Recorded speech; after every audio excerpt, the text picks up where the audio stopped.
هذه قرية عين الحمراء، وهي قرية كردية تتبع منطقة جسر الشغور.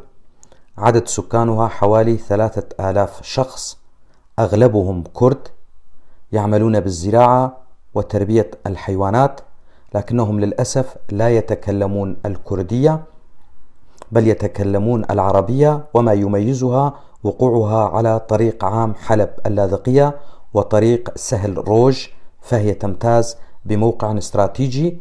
هذه المعلومات وصلتني عن طريق أحد أبناء منطقة جسر الشغور، وأنا ألقيها بصوتي. أنا علي عبد الله كولو من منطقة درباسية في محافظة حسكة، وأتمنى كما يتمنى كل الكرد الناطقين بالكردية أن يتكلم أهلنا في جسر الشغور بلغتهم الكردية، أن يتعلموها ويعلموها لأولادهم ويسموا أولادهم بأسام كردية، فلغتنا الكردية هدية من الله مثل باقي اللغات، وعلينا أن نتعلمها.